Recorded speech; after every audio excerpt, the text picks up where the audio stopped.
Radio Unesa.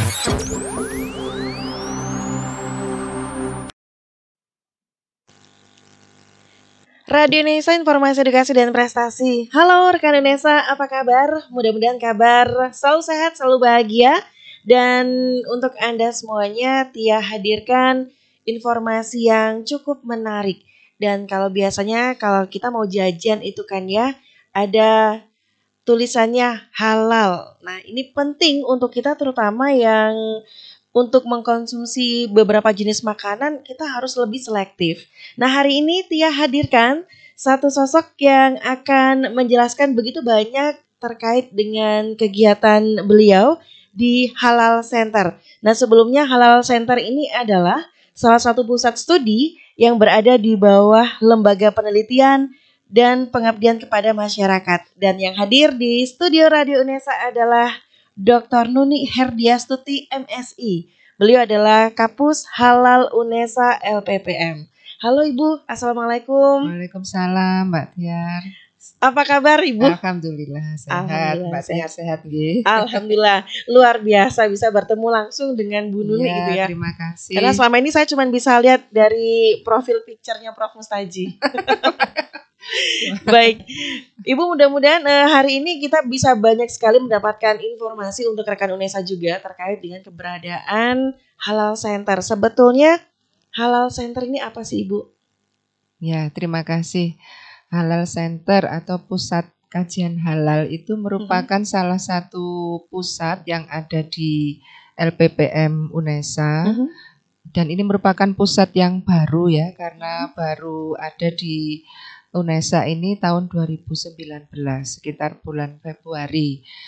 Sebetulnya sudah banyak yang lainnya di perguruan tinggi yang lain terkait dengan pusat halal ini. Nah, pusat halal sendiri sebetulnya memang membantu semua industri atau industri kecil menengah ya umumnya Mbak Tiar, terkait dengan apa sih sebenarnya halal.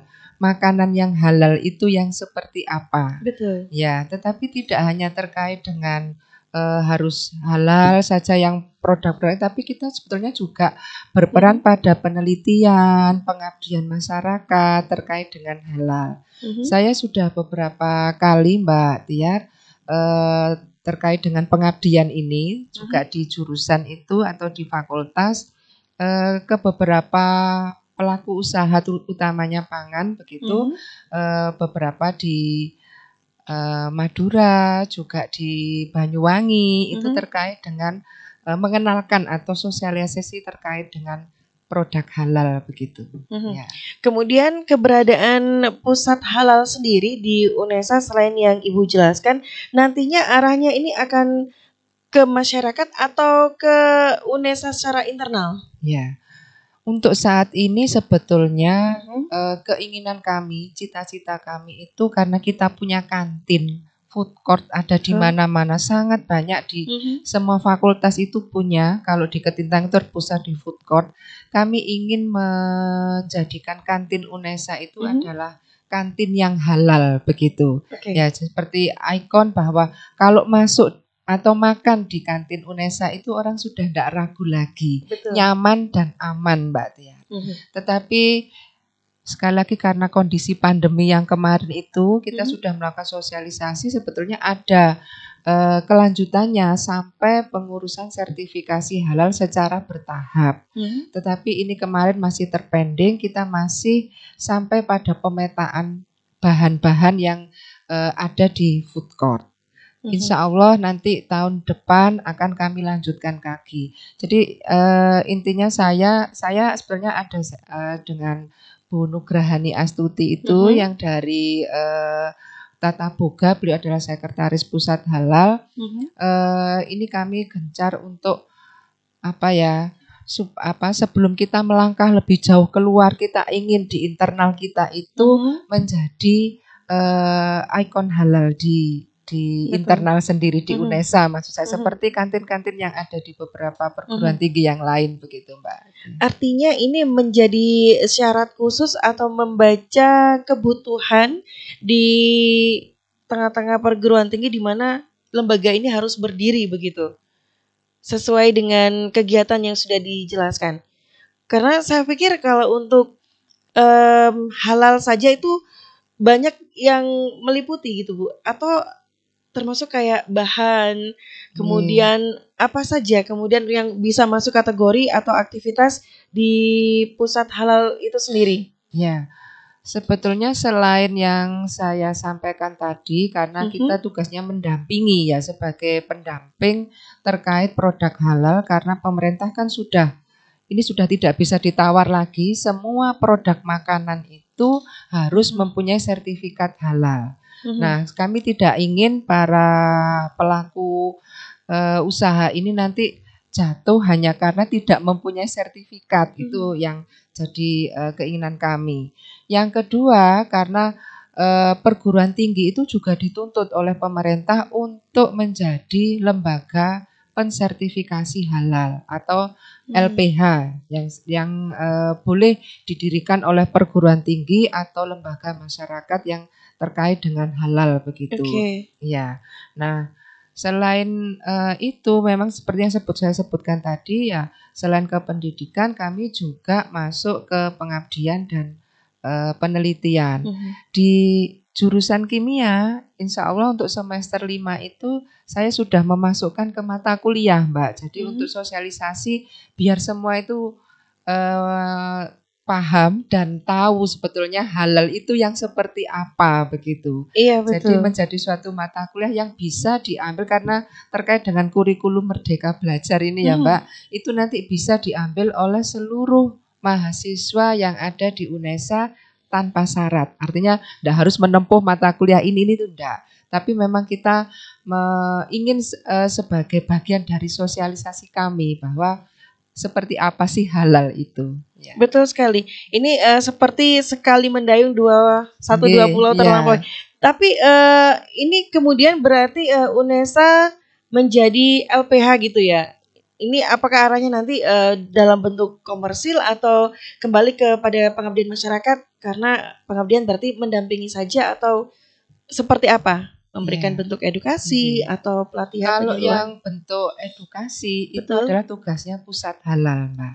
Tetapi kalau LPH memang betul arahnya kan income generating kepada UNESA sendiri. Jadi UNESA nanti mempunyai LPH memang yang perguruan tinggi itu diminta bantuan oleh pemerintah karena begitu banyaknya pelaku usaha, LPH harus banyak Mbak yang berdiri begitu. Sementara ini kan masih ada di LP POM UI, hanya itu satu-satunya. Jadi kan agak kesusahan dengan ribuan ini kan tidak bisa tertangani dengan cepat. Makanya kita akan mengarah ke sana, menginisiasi supaya UNESA itu punya lembaga pensertifikasi halal. Jadi arahnya memang betul komersil nanti.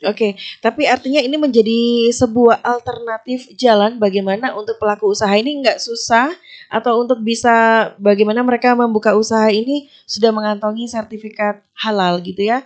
Dan ini berarti untuk penerbitan sertifikat halalnya ini apakah setara dengan seperti yang Ibu sampaikan LP MUI tadi, MUI? Iya. Kedudukannya LPH itu sama dengan LP POM UI itu tadi. Ya. Berarti sama-sama di dalamnya sebagai LPH. Tetapi nanti di bawah yang namanya BPJPH. Nah, itu yang berada di Kemenak, Mbak.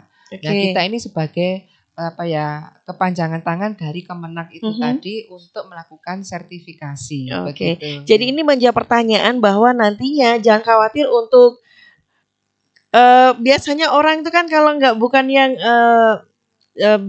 memberi cap atau memberi stempel yang di atas gitu kan, akhirnya masih biasa orang mikirnya antara ori dan KW gitu kan Bu ya. Tapi ini kegiatan dari LPH sendiri tetap ya Bu ya. Kalau LPH itu hanya menjalankan untuk istilahnya visitasi begitu ya ke tempat industrinya, tapi semua di bawah MUI dan BPJPH dan semua ada SOP-nya Ibu ya.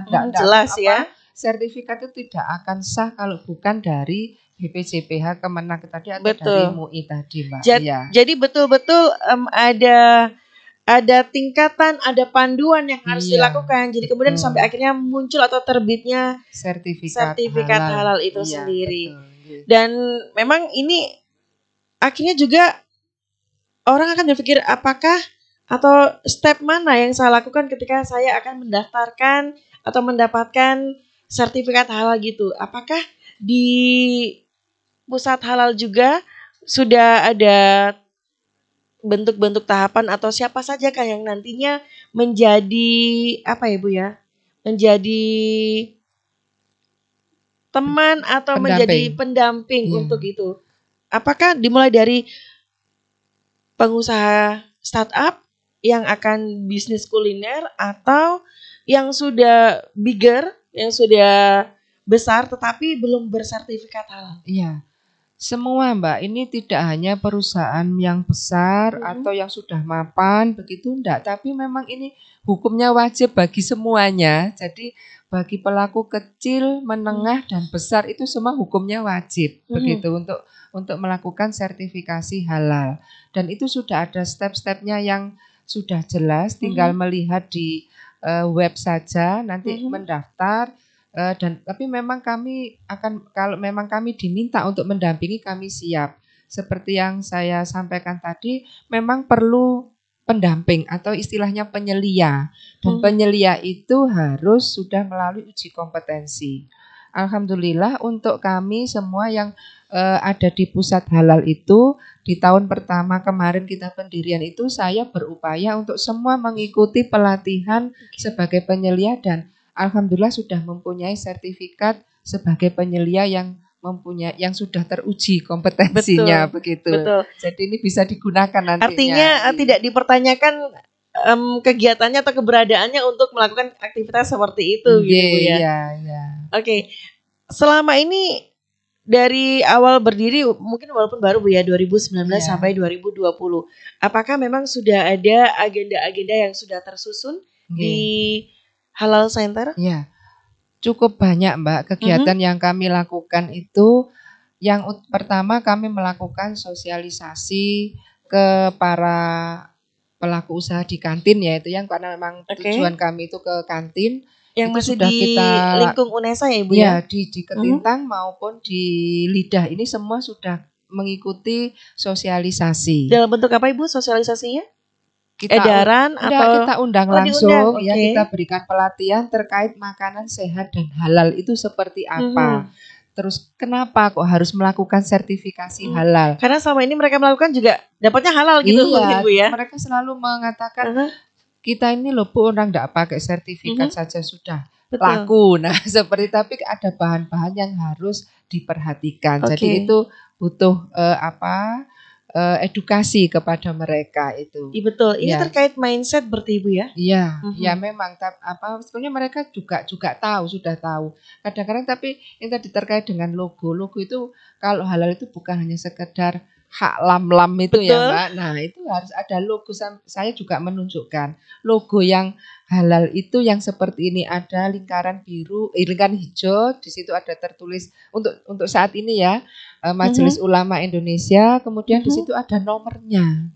Kalau enggak nomor itu pun juga itu suatu indikasi. Kita kode begitu? Ya, ada kode tertentu. Jadi tidak sembarangan pokoknya kira-kira mohon maaf misalkan mau dipalsu atau apa, itu ada kode untuk untuk Jawa Timur, untuk pusat, untuk makanan itu sudah ada kode. Jadi nggak bisa dibuat main-main yang seperti itu. Waduh, sepertinya kegiatannya cukup bukan sulit juga, tidak berat juga, tetapi memang butuh kejelian karena ada beberapa hal yang harus benar-benar mendapatkan perhatian khusus, termasuk penggunaan kode unik setiap kota, setiap kemasan atau setiap apapun berbeda gitu. Baik Ibu, kita akan bicara lagi. Saya juga penasaran aktivitas dari pusat halal lagi, karena saya pikir apa sih yang dikatakan halal kan begitu. Apakah pendapatannya atau bagaimana?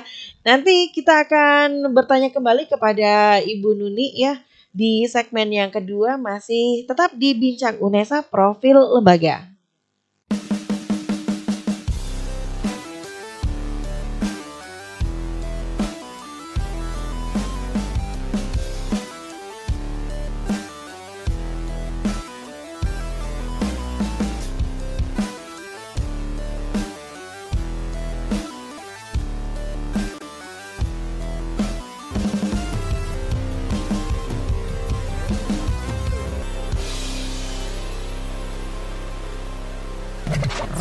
Unesa.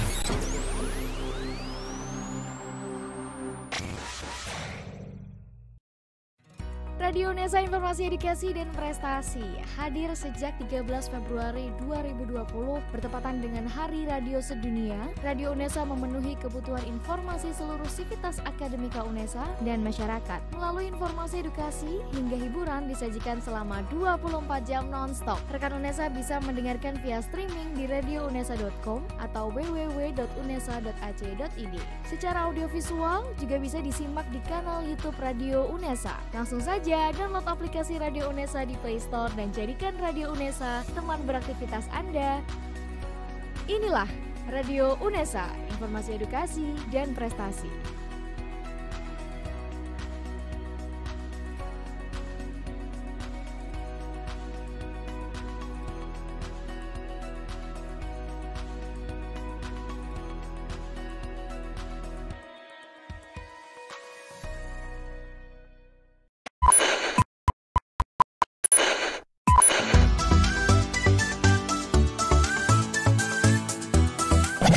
Radio Unesa.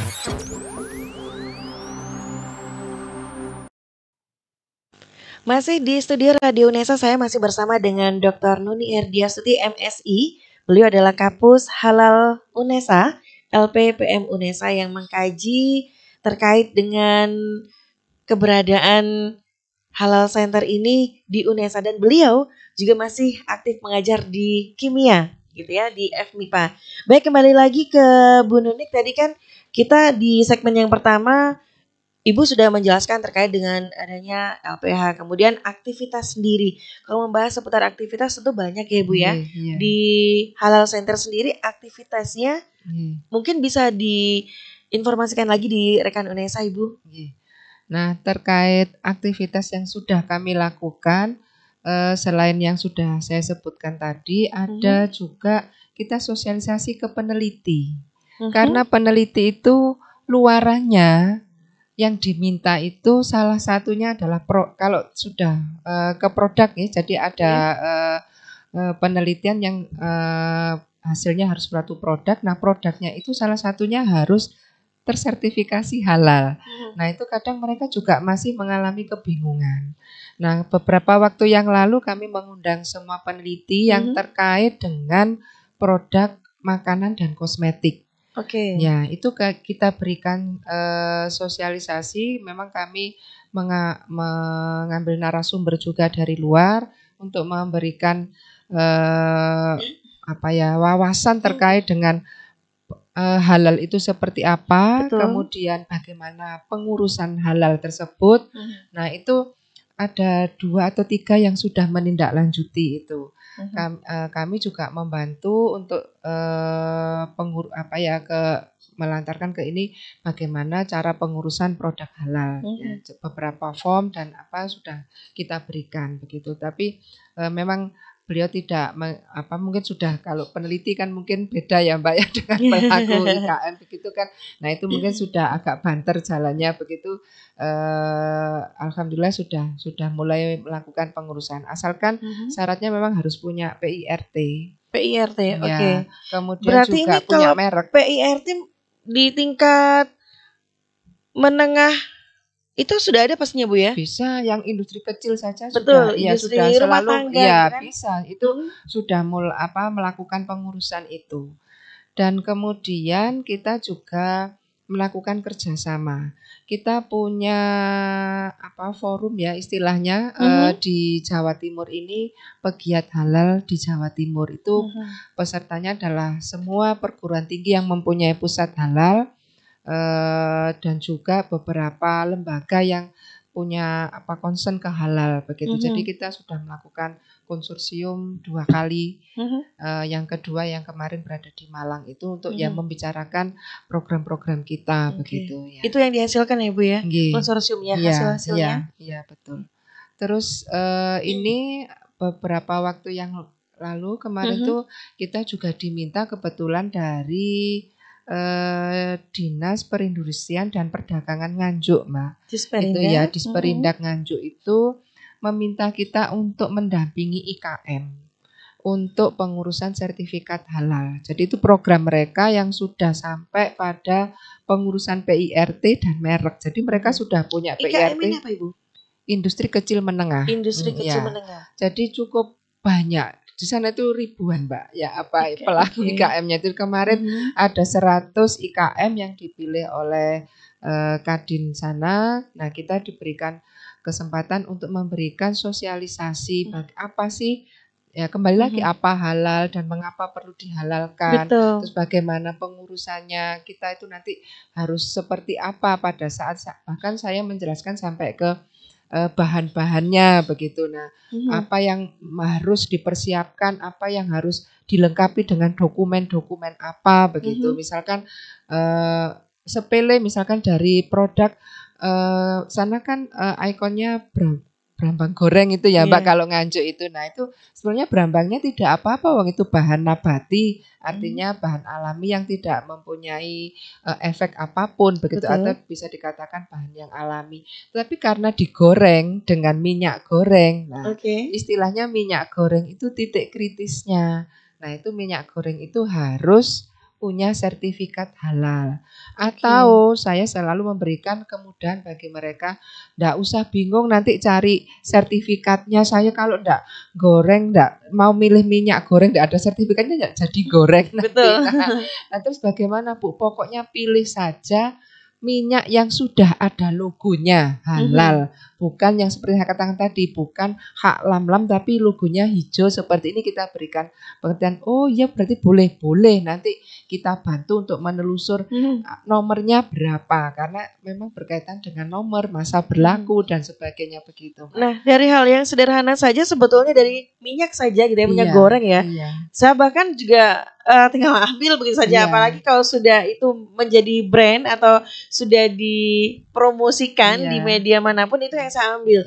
Ternyata memang ada Bu ya, minyak goreng saja yang belum ada sertifikat halalnya. Kalau yang biasanya kalau yang sudah mohon maaf kalau sudah kemasan yang bagus begitu, itu biasanya hampir semua sudah tersertifikasi. Tapi kan ada yang menggunakan itu minyak curah, Mbak. Ya, minyak curah itu kadang-kadang atau mungkin juga masih banyak yang belum tersertifikasi. Kita nggak bisa melihat itu logonya. Jadi karena ini kan PR-nya banyak ya Bu ya? Iya betul ya. Yang hal yang kecil-kecil yang seperti itu. Bu, saya nggak pakai apa-apa kok, ini bahan saya tuh cuma wortel sama ini. Tapi Ibu pakai penyedap masakan. Nah, penyedap masakan ini juga titik kritisnya loh. Itu nggak boleh asalkan sudah ada halalnya, nggak masalah begitu. Dan memang dalam bayangan saya untuk halal itu lebih kepada yang kita konsumsi, bukan yang kita pakai. Ternyata kosmetik pun harus ada. Halal itu Mbak tidak hanya yang kita konsumsi, Betul, tapi apa juga aja, Ibu? barang gunaan, juga barang jasa. Jadi barang gunaan itu barang seperti jasa pun masuk ya? Iya, misalkan Mbak Tiar punya EO yang bergerak di wedding misalkan. Weddingnya ini, wedding saya ini halal loh. Gitu kan, itu jadi poin yang positif bagi sekarang ini, orang sudah pinter soalnya sudah memilih. Nah, itu bisa dihalalkan, Mbak. Jadi sampai ke jasa seperti itu, kosmetik mulai misalkan sabun, kemudian lipstik, kemudian bedak dan sebagainya, itu semua dihalalkan. Produk-produk itu sekarang sudah banyak Mbak yang menghalalkan begitu. Bahkan kalau Mbak Tiar tahu ini air ini seharusnya katanya kan cuma air ya. Air ini kan air itu dari Yang Maha Kuasa, tidak ada apa-apanya. Asalkan tidak melalui penyaringan, di mana penyaringan atau filterisasinya itu misalkan menggunakan karbon yang asalnya bukan dari tanaman. Kalau karbonnya itu yang kadang kita ya itu kan kadang pokoknya ini Bu, filter saya bagus Bu dari ini. Saya lihat dulu filternya itu bahannya apa. Kalau bukan dari hewan, it's okay, enggak masalah. Misalkan hanya dari tempurung kelapa gitu, karbonnya aman-aman saja itu. Berarti basic ini pas ketika memang Bu Nuning harus berada di pusat Halal Center, karena kalau nggak ada basic seperti itu untuk meneliti kandungan, kemudian komponen-komponen bahan-bahan kandungannya, ini kan untuk orang-orang yang tidak bersentuhan langsung atau tidak ada background untuk meneliti apa istilahnya bahan-bahan kimia dan sebagainya, kan Iya, nggak tahu juga Bu ya. betul. Itu memang terkait dengan ini Mbak, penyelia ataupun auditor itu punya syarat.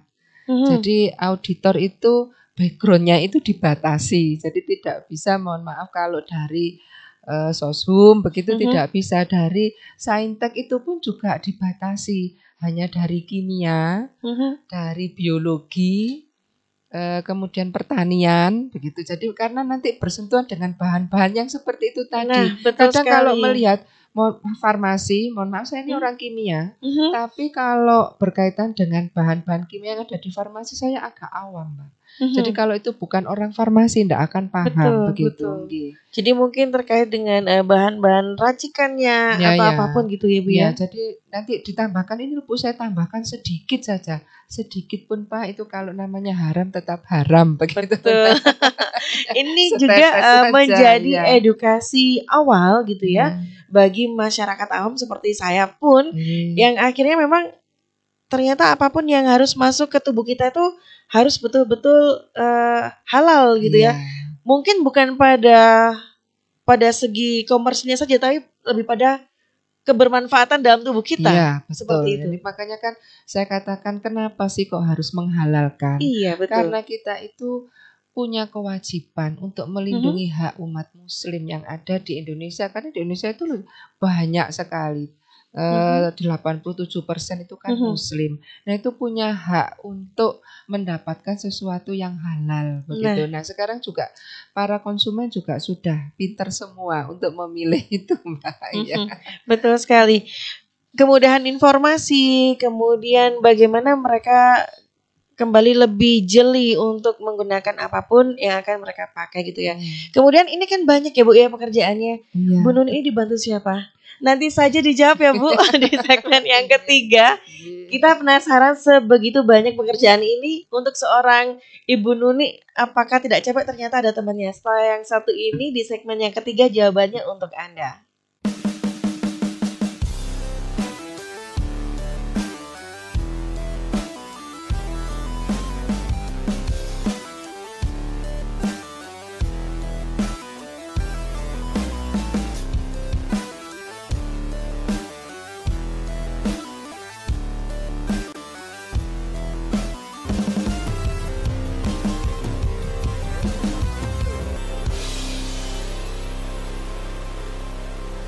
Radio Unesa.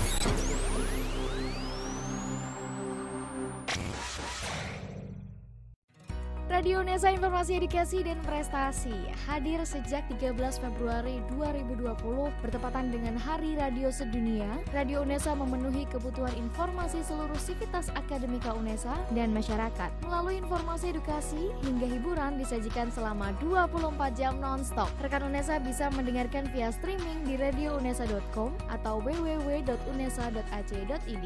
Secara audiovisual juga bisa disimak di kanal YouTube Radio Unesa. Langsung saja download aplikasi Radio Unesa di Play Store dan jadikan Radio Unesa teman beraktivitas Anda. Inilah Radio Unesa, informasi edukasi dan prestasi.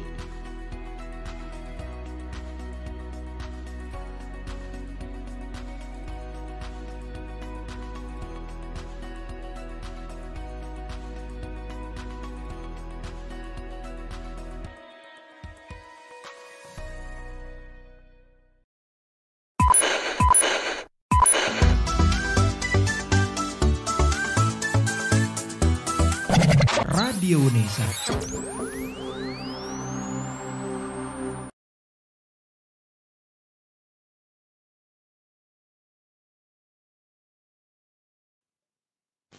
Terima kasih rekan Unesa, kita masih di studio lantai 2 Gedung Rektorat Universitas Negeri Surabaya.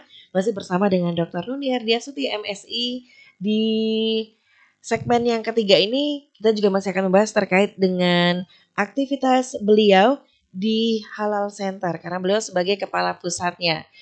Bu, ini kalau dikerjakan sendiri kan gak mungkin ya karena mungkin juga energinya harus dibagi karena Ibu juga masih aktif mengajar. Kalau di pusat halal sendiri Ibu bersama dengan siapa? Ya, Memang betul Mbak, kalau saya sendiri dengan Bu Nugrahani sebagai sekretaris kita rasanya tidak kuasa untuk menangani semua. Jadi ada nama istilahnya panitia ad hoc yang ada, dan itu diperbolehkan untuk semua pusat.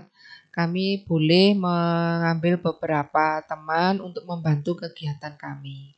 Jadi ada 5 orang yang kami libatkan dari tata boga, tata rias, dan juga dari biologi dan dari kimia sendiri. Ada dari prodi gizi juga kita libatkan. Karena beliau-beliau ini nanti utamanya seperti yang dari gizi, yang dari kimia dan biologi itu kita posisikan atau kita harapkan beliau nanti dapat menginisiasi berdirinya lembaga pemeriksa halal di UNESA. Nah, terkait dengan pendirian LPH ini memang masih tarik ulur Mbak, karena ya agak susah terkait dengan syarat yang harus dipenuhi. Salah satunya LPH itu bisa berdiri kalau ada minimal 3 auditor yang tersertifikasi. Selain mengikuti pelatihan. Nah, 3 orang ini sudah kami berangkatkan untuk mengikuti pelatihan yang pada saat itu dilaksanakan di Kemenak di Jakarta itu selama 1 minggu kalau tidak salah untuk mengikuti pelatihan. Nah, setelah itu dilanjutkan dengan uji kompetensi atau untuk mendapatkan sertifikat bagi seorang auditor. Nah, sampai saat ini itu belum terlaksana, yaitu karena ada peralihan dari MUI ke Kemenak ini atau BPJPH. Kami sebenarnya untuk tahun ini sebenarnya kami sudah menyiapkan kalau seandainya ini ada uji kompetensi untuk auditor. Selain itu harus punya lab Mbak, punya laboratorium yang tersertifikasi halal. Nah, di tempat kita memang belum ada untuk khusus kalau laboratorium saja ada, tapi kan laboratorium kita juga belum tersertifikasi. Nah, ini dimudahkan dengan kita bekerja sama. Nah, ini beberapa melalui konsorsium itu tadi atau pegiat halal yang ada di Jawa Timur, itu kita sudah berembuk. Seperti misalkan Brawijaya, kemudian ITS, UNER itu sudah punya lab tersebut yang tersertifikasi. Jadi istilahnya kita membuat MOU atau MOE dengan pihak universitas tersebut. Istilahnya itu mengakuisisi bahwa itu sebagai laboratorium kita, itu diperbolehkan. Jadi bekerja sama memang, jadi tidak sebagai syarat utama di tempat kita. Yang syarat utamanya ya auditor tadi. Begitu. Nah, makanya harapan kami sih ada kejelasan terkait dengan sertifikasi untuk auditor ini Mbak, biar kita bisa menginisiasi berdirinya LPH, karena banyak Mbak itu yang dipersiapkan seperti orang mendirikan prodi begitu Mbak, harus ada borangnya dan sebagainya. Dan untuk menuju ke seperti kondisi yang ideal atau memang harus ada sebagai salah satu syarat, itu memang butuh energi lebih Bu ya, butuh proses yang panjang. Dan itu kegiatan administrasinya juga cukup banyak. Begitu kalau ditunjukkan begitu untuk pendiriannya, selain punya borang yang harus disiapkan juga. Kemarin kegiatan kami yang terakhir itu kita juga melakukan FGD Mbak. Kita mengundang 19 perguruan tinggi yang ada di Jawa Timur. Baru kita laksanakan tanggal 17 November ya. Baru-baru ini baru Bu ya. Saja ya. Kita mengundang narasumber juga dari Brawijaya, dari ITS dan juga dari Sukovindo. Ya saya lupa yang baru saja diresmikan berdirinya LPH itu ada di Sukovindo. Dan saya meminta supaya beliaunya itu bercerita bagaimana pengurusan ini. Memang kami kalau membayangkan luar biasa ya. Ini butuh perjuangan dan juga mohon maaf biaya yang cukup besar. Betul memang biaya yang cukup besar Mbak, dan itu memang harus ada komitmen dari pimpinan. Karena kalau tidak ada komitmen dari pimpinan agak agak susah nanti. Mhm. Jadi tapi sebetulnya pimpinan juga mendorong kami untuk seandainya memang berdiri LPH untuk saat ini. Jadi ada beberapa macam list kebutuhan, kemudian ada banyak yang harus dipersiapkan walaupun masih terhitung baru berdiri di tahun 2019. Mudah-mudahan adanya Halal Center ini menjadi salah satu lembaga yang nantinya bisa mengakomodasi kebutuhan dari pelaku usaha untuk mendapatkan informasi terkait produk-produk halal, pengolahan sampai menjadi produk jadi begitu. Iya. Dan ini sepertinya akan memunculkan ilmuwan-ilmuwan baru atau peneliti-peneliti baru terkait dengan halal. adanya halal ini sendiri. Iya, memang sebetulnya terkait dengan penelitian itu sangat terbuka sekali, Mbak. Jadi kemarin kami juga selain FGD untuk inisiasi LPH, kami juga mengundang yang dari Brawijaya itu untuk terkait kerjasama. Artinya tidak berhenti pada kerjasama yang saya katakan di depan tadi, tetapi juga kerjasama antar peneliti dan juga publikasi, Mbak. Nah itu mereka semua terbuka. Kita mungkin bisa bergabung, meneliti bergabung antara misalkan Brawijaya, UNESA, ITS, kemudian nanti kita bisa publikasi bareng-bareng. Ini sangat besar peluangnya. Dan sebenarnya karena terkait dengan makanan itu gelatin yang sampai saat ini itu ya itu kadang kalau kan cerita itu gelato yang sering kita konsumsi yang namanya begitu manis gitu ya, ternyata kan memang harus itu kan kita harus peka gitu ya. Itu kan bisa kita bisa memberikan alternatif yang lain karena selama ini yang gelatin itu asalnya dari babi. Betul. Dan itu memang sangat bagus. Saya juga saya kemarin maksudnya juga bagus dari apa nih Ibu? Mutunya. Ya, mutunya selama ini kan masih terpenuhi itu dari babi. Meskipun dari tulang-tulang itu juga bisa. Dari tulang ada beberapa teman yang ada di kimia itu juga sudah mulai meneliti terkait gelatin dari berbagai tulang untuk melihat atau menemukan gelatin yang bagus. Nah, itu kan prospeknya besar sekali, Mbak. Itu terbuka untuk penelitian maupun publikasi itu luar biasa. Tetapi untuk menuju halal karena itu apakah melalui proses mereka harus di bahasa saya bukan disucikan ya, dibersihkan berkali-kali begitukah? Atau tapi kan memang dasarnya kalau memang asalnya dari bukan dari babi, kan asalnya hanya dari tulangnya kambing, tulangnya sapi, itu kan tidak masalah, Mbak. Betul, asalkan masih bisa. Ya itu tadi kalau kembali ke halal tulang dari sapi yang digunakan itu berasal dari pemotongan hewan rumah pemotongan hewan yang sudah tersertifikasi. Kalau betul sekali. Jadi kalau potong hewan pun ada adabnya gitu Bu ya. Iya betul. Nah misalkan ayam itu saja kan kadang-kadang kalau kita lihat itu memotong ayam yang syar'i itu kan harus misalkan putus sampai 3 urat nadinya begitu. Kadang-kadang dan ini dipelajari? Iya betul.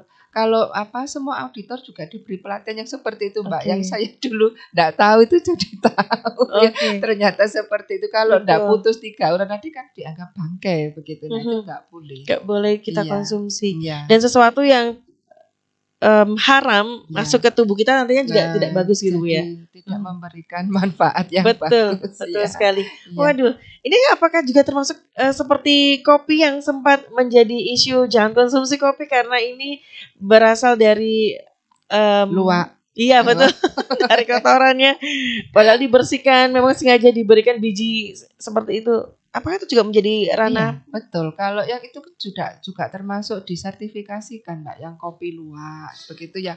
Kopi yang difermentasikan di dalam tubuhnya luwak itu, asalkan pada saat proses itu sudah melalui pembersihan yang artinya menurut syariat agama Islam itu sudah memenuhi ya tidak apa-apa. Itu kan memang awalnya bercampur dengan kotoran tapi kan kemudian dibersihkan, ada proses pembersihannya. Betul. Oke. Ya. Dan ini keberadaan dari Halal Center ini juga menjadi ruang informasi juga bagi masyarakat.